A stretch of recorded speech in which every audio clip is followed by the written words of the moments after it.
available for viewing or log on to www.rgvcenter.com. Sa ating police report, isang insidente ng pagnanakaw at pagpatay ang naganap sa Sitio Pulang Tubig, Barangay Gutad, Lungsod ng Calapan. Sa pagitan ng 1:00 hanggang 2:00 ng madaling araw nito ika-15 ng buwang kasalukuyan. Kinilala ang nasawi na si Paulino Gutierrez, 73 taong gulang, na walang awang pinatay sa saksak ng mga hindi pa nakikilalang suspect sa loob ng banyo ng kanilang tahanan. Habang nasugatan naman sa kamay ang may bahay nito na si Ligaya Gutierrez. Natangay ng mga kawatan ng perang nagkakahalaga ng 150,000 piso mula sa pinagbentahan nila ng lupa sa nasabi ring barangay. Samantala, masusi namang iniimbestigahan ng pulisya ang naturang insidente para sa pagkakakilanlan at agarang pagdakip sa mga suspect.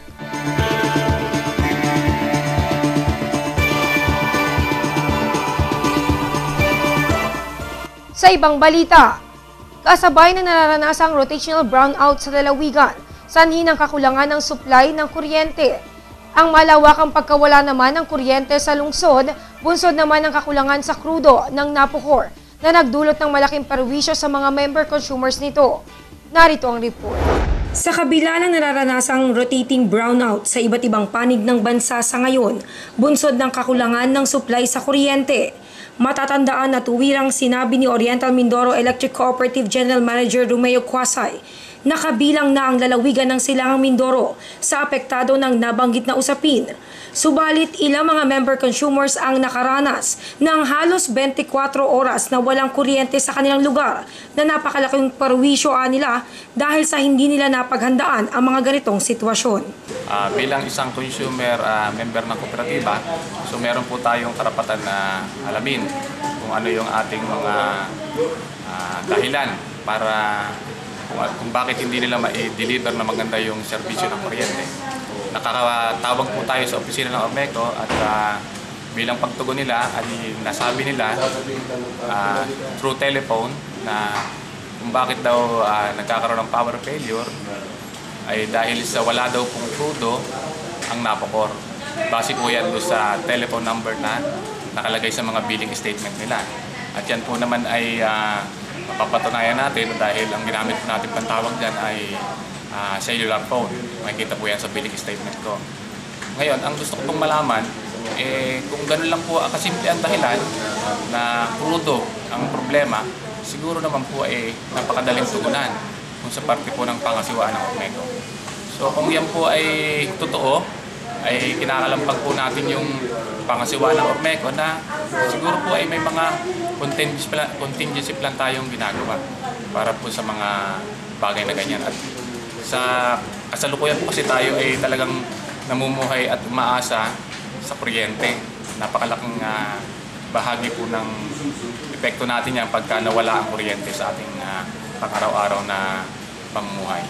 Gusto ko po sanang iparating sa pangasiwaan ng Ormeco kung sakali pong meron tayong mga ganyang brownout, especially aabot ng 24 hours, so dapat naman po siguro magbigay tayo ng advisory. So sa ganung pong paraan, nakapaghanda din po yung ating mga member consumer kung ano yung kanilang aksyon na gagawin. Dahil kasi mahirap po sa isang member consumer na mabibigla na wala palang kuryente.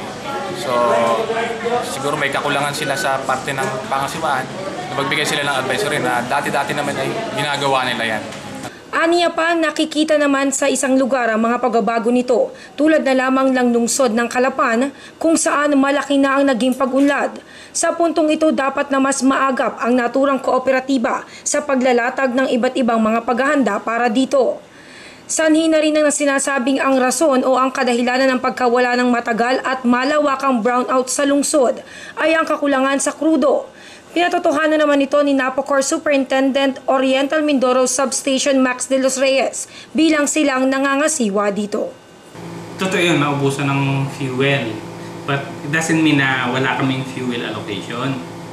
Kasi ang consumption ng fuel namin dito, yung modular natin, yung nire-rent natin na units is averaging 80,000 liters.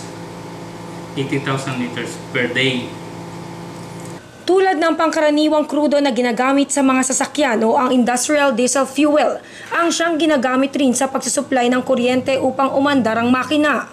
Ipinahayag naman ng Napocor na matapos na agad na dumating ang kanilang order na krudo, ay idediretso na nila ito sa bullet upang agad na maibalik ang kuryente sa iba't ibang barangay sa lungsod.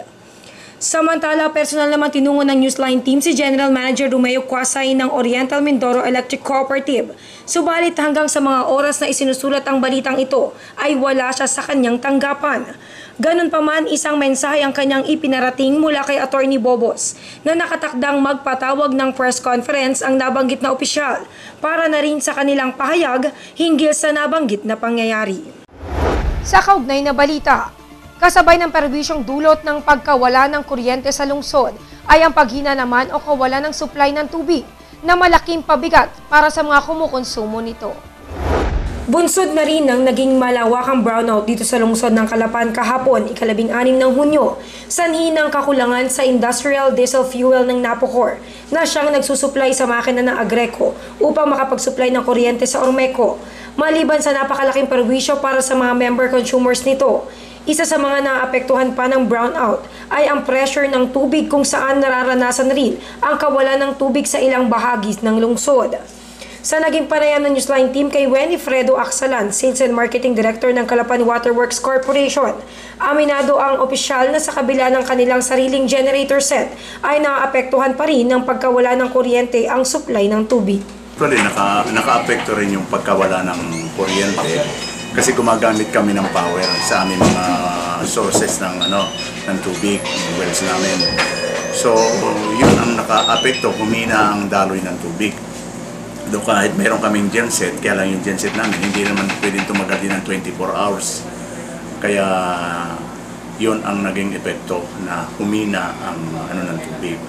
Bagamat may kasalukuyang rehabilitasyong ginagawa sa Barangay Santa Maria Village, hindi naman ito naapektuhan ng daloy ng tubig at kung sakaling magsasagawaan niya sila ng interconnection, isinasagawa nila ito kung gabi upang walang masyadong maapektuhang mga consumers. Sa kabila ng pagpapalit ng tubo, siniguro naman ng nasabing opisyal na maaari nang inumin ang tubig mula sa gripo. Sa huli, bunsod na rin ang panahon ng El Nino, naapektuhan nito ang well ng waterworks, kung kaya't ang pagtitipid sa paggamit ng tubig ang panawagan ng nabanggit na opisyal. Panawagan na nga sa mga kababayan natin dito sa Calapan na magtipid tayo sa tubig at dahil somehow we are affected by the El Nino phenomenon. Sa gabi siguro dahil malakas ang tubig, mag-ipon-ipon tayo dahil hindi tayo nakakasigurado sa pagba-brownout. Puyat, ubo at sipon, yan ay ilan lamang sa hirap nararanasan ng mga estudyante dahilan sa napapadalas na pagba-brownout sa lungsod. Nagbabalik si Shelo Asidilio.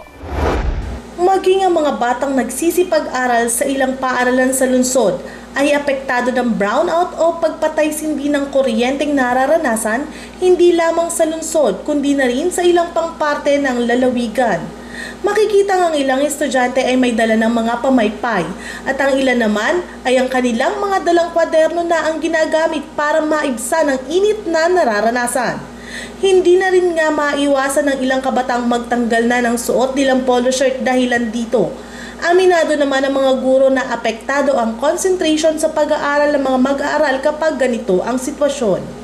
Hindi nga makapag-concentrate ang mga bata gawa ng sobrang init. Tapos papatay-patay nga ang kuryente natin. Nahihirapan ang mga bata na magtutok sa kanilang pag-aaral. Panawagan din hindi lamang ng ilang mga guro, kundi na rin ng ilang mga magulang na masolusyonan naman ang problema sa kuryente para bukod sa hindi maaapektuhan ang pag-aaral ng mga bata ay hindi rin matapuan ng sakit tulad ng ubo,